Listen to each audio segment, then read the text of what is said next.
सबसे पहले देखो श्लोक नंबर 3 पे। तो इसमें बताया है कि जलों का जो अवचारण हम लोग करते हैं, यानी जो रक्त मोक्षण करते हैं, यानी जलों का अवचारण करते हैं, उसको एक परम सुकुमार का एक के बारे में बताया है कि परम सुकुमार इसलिए इसको कहा गया है क्योंकि किन किन लोगों के लिए परम सुकुमार होता है ये जलों का विधि। तो जो लोग निरीप होते हैं, आढ़ बल होते हैं, यानी निरीप मतलब जो लोग राजा होते हैं, ठीक है, आढ़ बल जिनके पास, जो लोग बहुत धनवान होते हैं, पैसा होता है, जो लोग वीर पुरुष रहते हैं, जो लोग अभीर, जो लोग निडर पुरुष रहते हैं, जो लोग दुर्बल नारी, जो लोग सुकुमार पुरुष रहते हैं, ठीक है, ये सब में क्या होता है, ये जो विधि है, जो जलोका का विधि है, ये परम सुकुमार होता है। परम सुकुमार का यहाँ पे मतलब है कि ये जो विधि होता है, इनमें ये जो रक्त जब हम लोग निकालते हैं, ये जलोका का जो विधि है, इसमें कोई भी ऐसा पीड़ा उनमें नहीं होता है। इजिली रक्त मोक्षण एज अ जलोका से हम लोग इन सब पुरुषों में हम लोग जलोका के माध्यम से हम लोग ब्लड को निकाल सकते हैं, जो भी विशिएटेड ब्लड है।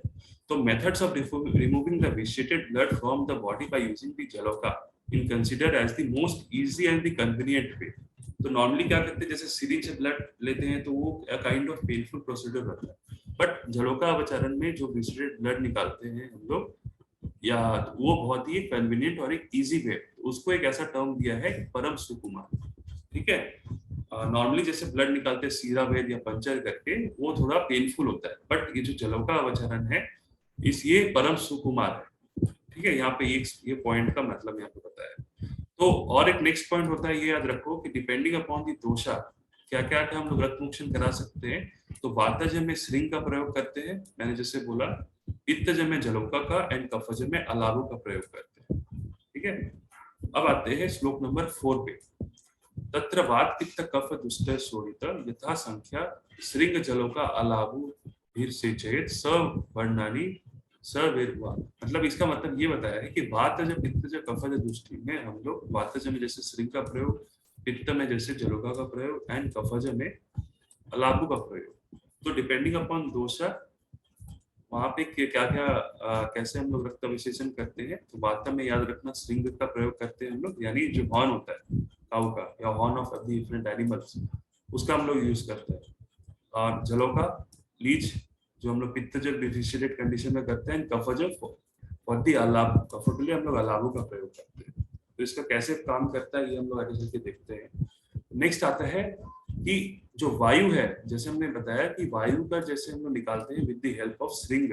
तो कोई भी विशिएटेड वायु का कंडीशन है कोई पेशेंट में, अगर उसका रक्त विसेचन या रक्त निकालना है, विशिएटेड ब्लड निकालना है, तो उसमें हम लोग सबसे ज्यादा प्रेफरेंस श्रृंग का करेंगे। श्रृंग का क्यों करते हैं, क्योंकि श्रृंग का जो क्वालिटी होता है वो होता है उष्णम स मधुरम स्निग्धम। जैसे वायु का क्वालिटी तुम लोग को पता है कि वो शीत प्रॉपर्टी का होता है, ठीक है, और रुक्ष नेचर का होता है। तो वही श्रृंग का जो प्रॉपर्टी होता है ठीक उसके ऑपोजिट का होता है, यानी उष्ण स मधुरम स्निग्धम। तो ये वायु को शमन करेगा, ठीक है, ये सारे प्रॉपर्टी। तो इसलिए क्या होता है, श्रृंग से हम लोग वायु को वायु विशिएटेड ब्लड को हम लोग with the help of Shring use करते हैं। ठीक है, तो वायु को इसमें श्रृंग का क्वालिटी क्या क्या हो गया, एग्जाम में पूछता है कि श्रृंग का क्वालिटी है उष्णम स मधुरम स्निग्धम, ठीक है, गवान श्रृंगम प्रकृतितम। तो ये याद रखना है, श्रृंग का क्वालिटी है उष्णम मधुरम स्निग्धम। नेक्स्ट, जलोका हम लोग क्यों यूज करते हैं इन पित्तज विशिएटेड ब्लड कंडीशन। तो जो जलोका का क्वालिटी होता है वो होता है शीतम अधिवासा मधुरम जलोका वारी संभव। शीतम अधिवासा मतलब जो शीत जगह पे रहता हो, अधिवास करता हो, निवास करता हो, जो मधुर होता हो, एंड वारी संभव जिसको जो वाटर में जन्म लेता है उसको बोलते हैं वारी संभव। तो जो जलोका होता है उसका मधुर प्रॉपर्टी है और शीत में अधिवास करता है, कोल्ड एरिया में रहता है, एंड वारी संभव बॉर्न फ्रॉम दी वाटर। तो इसलिए जो पित्तज क्वालिटी होता है मेनली उष्ण होता है, ठीक है, इसलिए ये क्या है, और पित्तज का जस्ट ऑपोजिट क्वालिटी होता है जलोका। तो इसलिए जलोका क्या होता है, पित्तज विशिएटेड कंडीशन में हम लोग जब रक्त विशेषण करते हैं तो जलोका का प्रयोग करते हैं। ठीक है, नेक्स्ट आते हैं अलाबू। अलाबू जो होता है बॉटल गार्ड, ठीक है, या पिचर गार्ड जिसको बोलते हैं, ठीक है, लॉकी जिसको होता है लोग बोलते हैं। तो अलाबू का प्रयोग हम लोग कफज दुष्टि या कफज दुष्ट ब्लड विशिएटेड कंडीशन ऑफ ब्लड में हम लोग अलाबू का प्रयोग करते हैं। अलाबू का प्रयोग क्यों करते हैं? क्योंकि उसका जो नेच क्वालिटी होता है वो होता है अलाबू का कटुकम रुक्षम तीक्ष्ण च परिकीर्तित। तो कफ का देखो, कफ का ठीक ऑपोजिट गुण है अलाबू का, इसलिए कफज विशिएटेड कंडीशन में हम लोग अलाबू का प्रयोग करते हैं। तो ये समझ में आ गया सबको कि श्रृंग जलों का अलाबू हम लोग वातज पित्तज कफज में किस लिए हम लोग यूज कर रहे हैं, तो उसके क्वालिटी की वजह से हम लोग ये दोषा में हम लोग श्रृंग जलों और अलाबू यूज करते हैं। तो याद रखना है भैया वातज। हाँ बोलो। अलाबू पिलाएंगे या फिर उसका पेस्ट करेंगे? नहीं, अलाबू मैं बता रहा हूँ उसको कैसा यूज करते हैं, मैं आ रहा हूँ उसमें। हाँ, तो श्रृंग कैसे यूज करते हैं, अलाबू कैसे यूज करते हैं, हम लोग बता रहे हैं। तो नॉर्मली ये चैप्टर में जलौका के बारे में बताया गया है, ठीक है। श्रृंग और अलाबू के बारे में क्वेश्चन नहीं पूछता है, जलौका के बारे में पूछता है, बट हम लोग शॉर्ट में देख लेते हैं कि इसका उपयोग या उसका प्रयोग कैसे करते हैं इन वातज विशिएटेड ब्लड कंडीशन और कफज विशिएटेड ब्लड वाला कंडीशन। ठीक है, तो सबसे पहले देखो श्रृंग और अलाबू का उपयोग, ये शॉर्ट में है, हम लोग देख लेते हैं कैसे यूज करते हैं। तो श्रृंग जो होता है तुम लोग को पता है आगे की तरफ नैरो रहता है, नीचे की तरफ इसका ब्रॉड रहता है, ठीक है, इस तरह का श्रृंग होता है, ठीक है। तो आफ्टर, अब पहले है श्रृंग का प्रयोग। श्रृंग का प्रयोग हम लोग कैसे करते हैं इन वातज विशिएटेड ब्लड कंडीशन। तो आफ्टर स्क्रैचिंग और incising the place that is site selected for drawing the blood and covering the horn, narrow orifice of the horn with a thin layer of cloth, the blood should be removed by sucking. While using a pitcher guard for removing blood, a burning lamp should be kept inside. Method of using the leaves will be described. तो ये समझ लो कि हम लोग श्रृंग का उपयोग कैसे करते हैं। मान लो ये मेरा कोई जहाँ पे एरिया है, बॉडी का एरिया जहाँ पे मेरे को विशिएटेड ब्लड निकालना है, तो ये जो श्रृंग है इसमें का हम लोग पहले करेंगे, क्या करेंगे, इसमें पहले क्लोथ को ढक देते हैं, ठीक है। अब इसके ऊपर क्या करते हैं, ये जो श्रृंग है इसका जो बेस है, ब्रॉड बेस है, ये बेस को हम लोग इसके ऊपर रखते हैं, ठीक है। और ये जो इसका जो नैरो ऑरिफिस है, ये हम लोग इसको माउथ पे, अपने माउथ पे लेते हैं और माउथ से क्या करते हैं, सक करते हैं।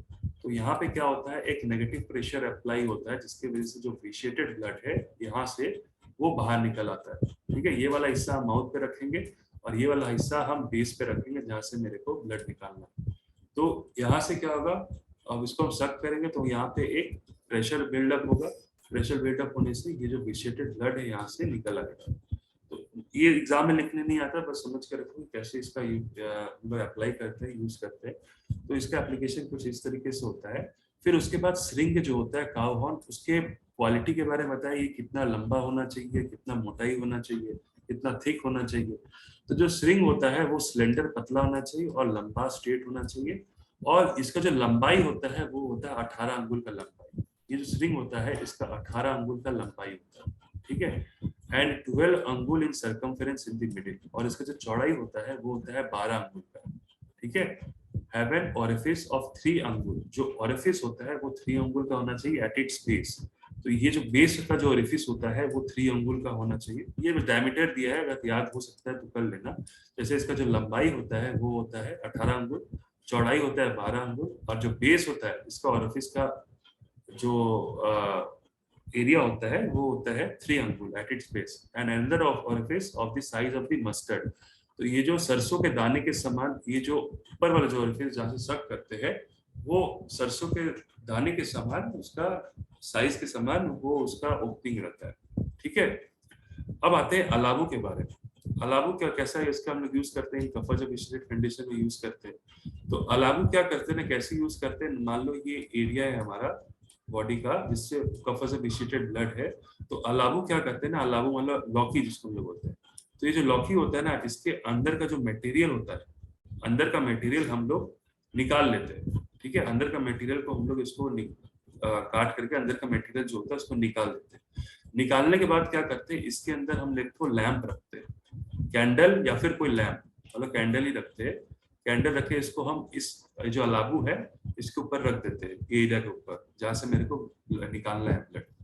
अब इसके अंदर क्या होगा, एक जब हम उसके बाद रखने के बाद हम लोग उसके अंदर जो अलाबू है उसके अंदर हम लोग कैंडल जला देते हैं या कोई भी लैंप है उसको हम लोग जला देते हैं। तो लैम्प जलाने के बाद क्या होता है, यहाँ पे नेगेटिव प्रेशर क्रिएट होता है, जिसके वजह से क्या होता है, यहाँ पे जो विशिएटेड ब्लड है ये बाहर निकलने लग जाता है। ठीक है, तो अलाबू का प्रयोग कुछ इस तरीके से करते हैं। नॉर्मली अभी के टाइम में ऐसा इसका प्रोसीड्योर नहीं करते हैं, ठीक है, बस ऐसा संहिता में लिखा हुआ है कि इस तरीके से इसका यूज करते हैं हम लोग, ठीक है, बट अभी के टाइम में ऐसा भी देखे नहीं होगी कि ऐसा यूज करते हैं। बट श्रिंग का उपयोग कहीं उपयोग तुम लोग देखे होंगे कैसे इसका उपयोग करते हैं, ठीक है। तो अलाबू कुछ इस तरीके से यूज किया जाता है। उसके बाद इसके एरिया के बारे में, डायमेंशन के बारे में दिया है अलाबू, कितना साइज होना चाहिए, कितना बड़ा होना चाहिए, डायमीटर होना चाहिए। जैसे बताया है कि शुड हैव 12 अंगुल्स एंड 18 अंगुल्स in circumference, mouth orifice being 3 और 4 अंगुल। तो ये आता नहीं है, याद मत रखो, बस रीड करके देख लो, ठीक है। यहाँ पर भी इसके बारे में बताया, देखो एक वैक्यूम क्रिएट करते हैं, तो अलाबू का जो अंदर का पार्ट है उसको निकाल देते हैं, तो वहाँ पे एक वैक्यूम क्रिएट हो जाता है। उसके बाद हम लोग एक विक यानी रुई या फिर कोई कैंडल दे करके, लैम्प दे करके वहाँ पे जला देते हैं। जलाने के बाद उसके बाद जो बॉडी पार्ट पे हमको यूज करना है उसको इंसिजन देने के बाद उसके ऊपर अलाबू रख देते हैं, ठीक है। वैसे ही स्ट्रिंग हम लोग जब रखते हैं उससे पहले हम लोग एक इंसिजन दे देते हैं, उसके बाद स्ट्रिंग रख करके फिर उसको सेट करते हैं। तो वैसे ही बताया है कि वैक्यूम क्रिएट हो जाता है, fluid present locally get sucked by the vacuum. तो वो जो वैक्यूम क्रिएट हो गया है आफ्टर लिटिंग द लैम्प, उसके बाद वो अपने आप ही आफ्टर सम टाइम क्या होता है, वहां से फिस्टेड ब्लड निकल जाता है। उसके बाद जो गार्ड है उसको रिमूव कर देते हैं और एरिया को क्लीन कर देते हैं, ठीक है। ये समझने के लिए मैं बस रीड के यहाँ से क्वेश्चन नहीं आता है। जलौका पढ़ते हैं, जलौका की निरुक्ति के बारे में पूछते हैं। यहाँ से question as a 2 marks question पूछता है, राइट डाउन द निरुक्ति ऑफ द जलौका। इसका ये याद करना पड़ेगा श्लोक, इसका है कि जल मांस आयुरिति जलौका, जल मांस ओ पीति जलौका। तो सिंस जो जलौका होता है वो जल में रेसाइड करता है, जल में रहता है, या जल से उसका लाइफ उत्पन्न होता है। सिंस जल, वाटर इज देयर लाइफ, तो जल मांस आयु रीति होगा, मतलब आयु मीन्स लाइफ, तो जल से ही उसका लाइफ होता है जलौका का। तो इसलिए बोला जल मांस आयु रीति जलौका, जल मांस ओ कीति जलौका, सिंस दे आर अकस्टम्ड और हैबिचुएटेड टू वाटर, इसलिए जल मांस ओ कीति जलौका, इसलिए उसको जलौका टर्म दिया गया। जलमांस आयुरीति जलौका, उसका जन्म जल से होता है और वो लोग एक्स्टम्ड है, हैबिचुएटेड है वाटर से, जलमांस ओ कीति जलौका। ये निरुक्ति याद करना है। अब आते हैं नेक्स्ट इंपॉर्टेंट पॉइंट में, व्हाट आर द डिफरेंट विधा और डिफरेंट क्लासिफिकेशन ऑफ द जलौका। नॉर्मली जल का क्लासिफिकेशन अगर पूछे तो सबसे पहले 2 क्लासिफिकेशन बोलना, सर्विस एंड निर्विस। उसके बाद फर्दर सब डिवीजन है इसका 6 टाइप्स का। सर्विस टोटल 6 टाइप्स का होता है, ठीक है। निर्विस भी टोटल 6 टाइप्स का होता है, ठीक है। तो टोटल 12 टाइप्स ऑफ जलौका होता है। सर्विस मींस जो जलौका पॉइजनस होता है उसको सर्विस जलौका बोलते हैं। निर्विस मींस जो जलौका नॉन पॉइजनस होता है तो उसको निर्विस जलौका बोलते हैं। तो यहाँ से क्वेश्चन पूछता है ब्रॉड क्वेश्चन में, write down the classification of the जलौका। तो ये 15 मार्क्स अगर पूछता है तो तुम लोगों को इसका कैरेक्टरिस्टिक फीचर के बारे में लिखना है और एक जलौका के बारे में, ठीक है। यहाँ से क्वेश्चन अगर पूछेगा तो सबसे पहले हम लोग देखते हैं सर्विस जलौका के बारे में। सर्विस का जलौका ये आज से ही रटना चालू कर दो, जलौका का नाम याद रखना है, ठीक है। 12 जलौका का नाम याद रखना है। सबसे पहले हम लोग देखते हैं सर्विस जलौका के बारे में और उसका कैरेक्टरिस्टिक फीचर के बारे में। तो सर्विस जलौका क्या होता है, नाम देखो क्या होता है, 6 नाम है, याद रखना है। कृष्ण, कर्बूर, अलगद्दा, इंद्रयुत, समुद्रिक, गोचंदन। 6 टाइप्स का नाम है, कृष्ण, कर्बूरक, अलगद्दा, इंद्रयुत, समुद्रिक, गोचंदन, ठीक है। ये हो गया सर्विस जलौका। और निर्विस जलौका क्या होता है, निर्विस जलौका में टोटल 6 टाइप्स होता है। कपिल, पिंगल, शंखमुखी, मूषिका, पुंडरीक मुख, सवारिका। 10 बार 12 बार नाम बोलोगे याद हो जाएगा सीक्वेंस वाइज, ठीक है। तो सर्विस जलौका क्या होता है, कृष्ण, कर्बूर, अलगद्दा, इंद्रयुत, समुद्रिक, गोचंदन। और निर्विस होता है कपिल, पिंगल, शंखमुखी, मूषिका, पुंडरीक मुख, सवारिका, ठीक है। तो सबसे पहले तो क्वेश्चन 5 में पूछते हैं कि सर्विस जलौका और निर्विस जलौका के नाम बताओ। अगर यहाँ पे तुम लोग पढ़ लोगे जलौका के बारे में तो तुम लोग को पंचकर्मा में एक टॉपिक आएगा रक्त मोक्षण के बारे में। वहां जो रक्त मोक्षण का जलौका के बारे में जो पढ़ना पड़ेगा वो तुम लोग यहीं से ही कवर कर लो, ठीक है। पहले तुम लोग का पंचकर्मा का भी एक टॉपिक होते जा रहा है। तो सर्विस जलौका के अंदर आता है कृष्ण, कर्बूर, अलगद्दा, इंद्रयुत, समुद्रिक, गोचंदन। अब आते हैं एक एक टाइप के क्लिनिकल फीचर या कैरेक्टरिस्टिक फीचर, ये दिखने में कैसा होते हैं इसके बारे में बताया है।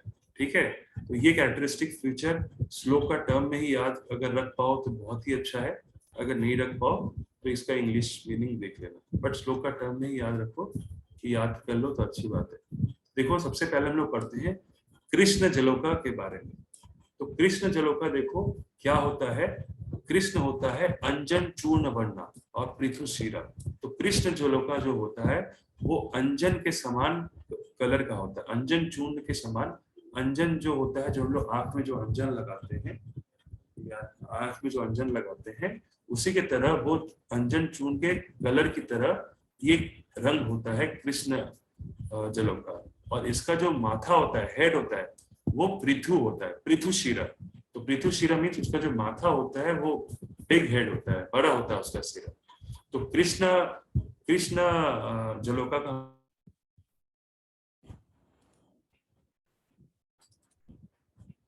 हाँ, तो हम लोग जलोका के बारे में देख रहे थे, सभी जलोका के बारे में।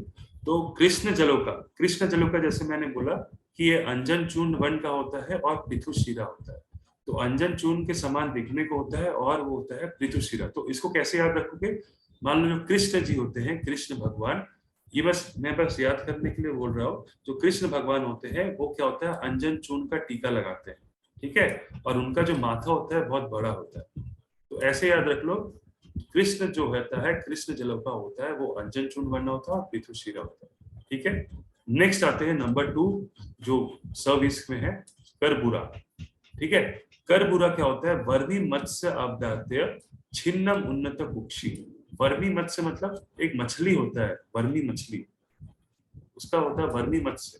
तो ये जो लंबाई होता है वर्मी मत्स्य के समान लंबाई होता है करबूर वाला जलों का। और जो उसका कुक्षी होता है वो उन्नत होता है, छिन्न उन्नत कुक्षी, यानी उसका जो एब्डोमेन होता है वो थोड़ा सा एलिवेटेड होता है।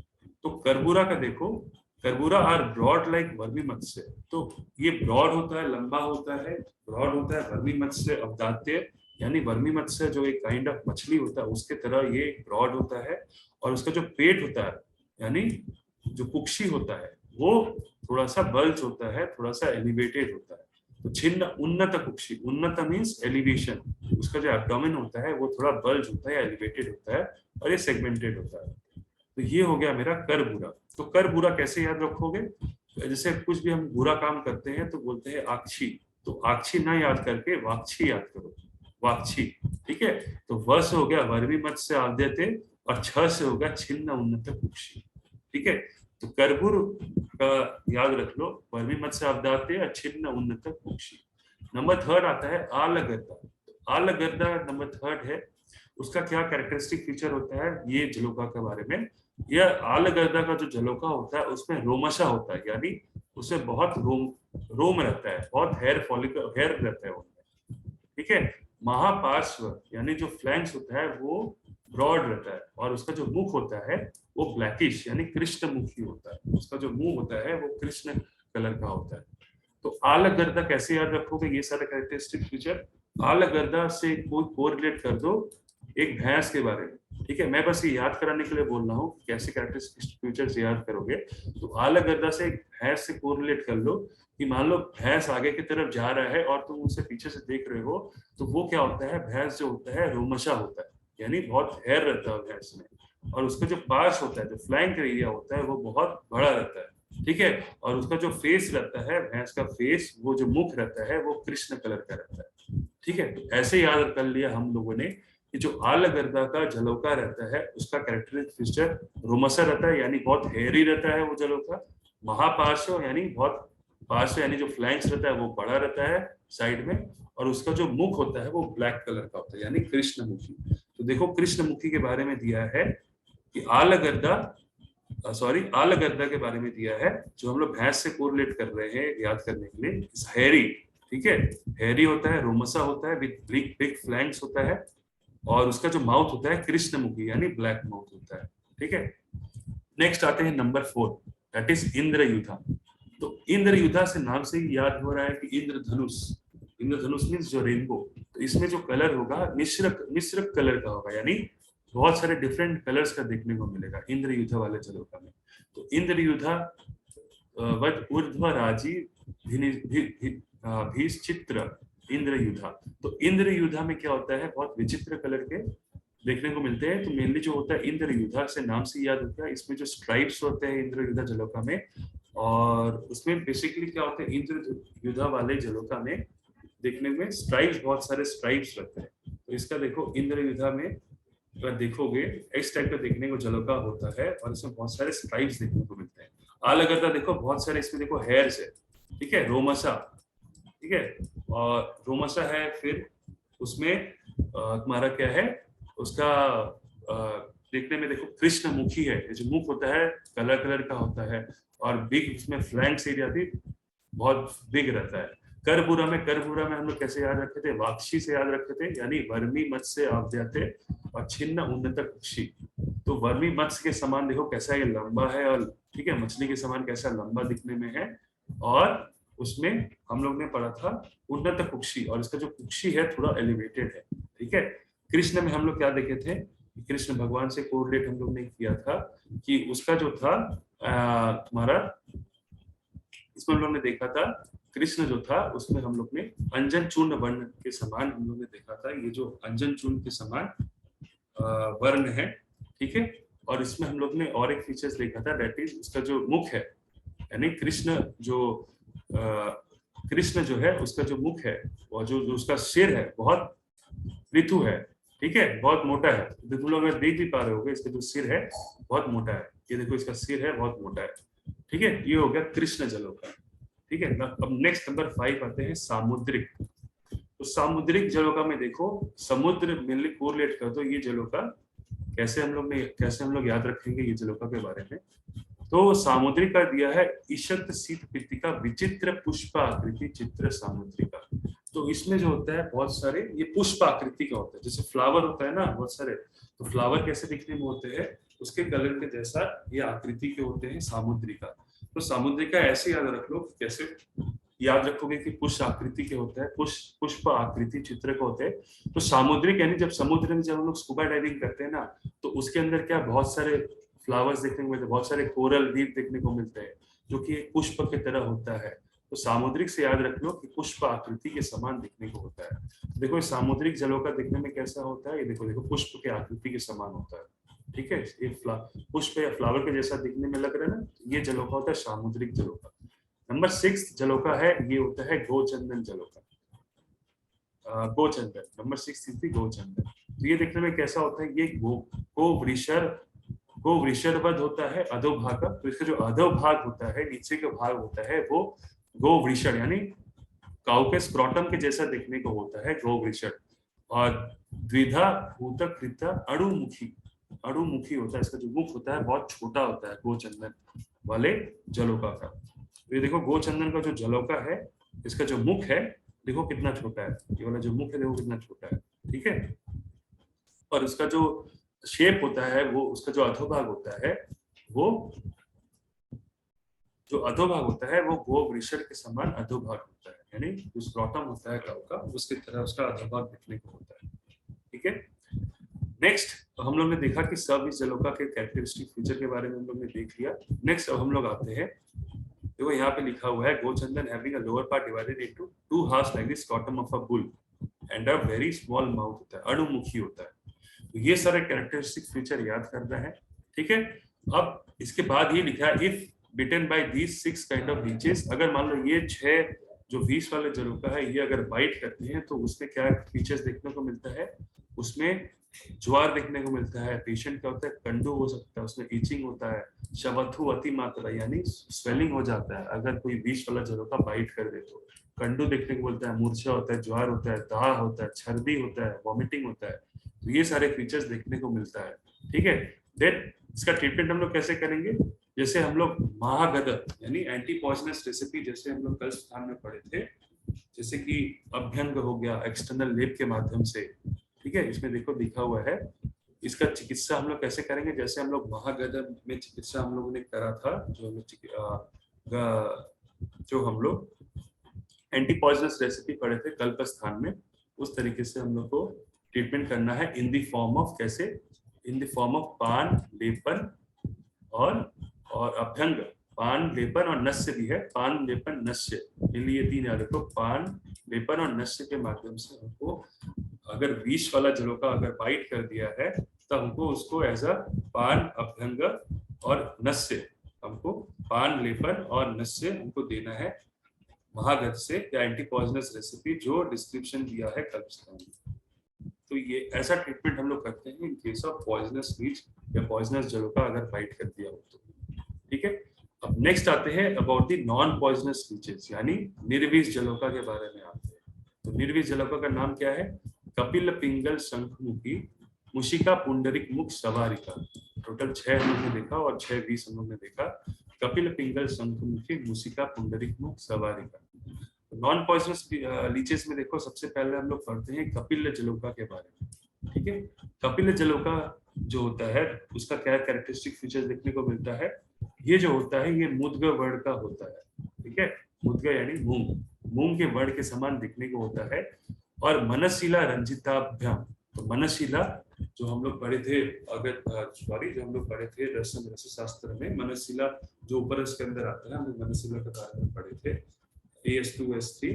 तो मनशिला जो होता है उसके तरह ये रंजन, उसके तरह इसका कलर होता है कपिल निर्विष जलोका का।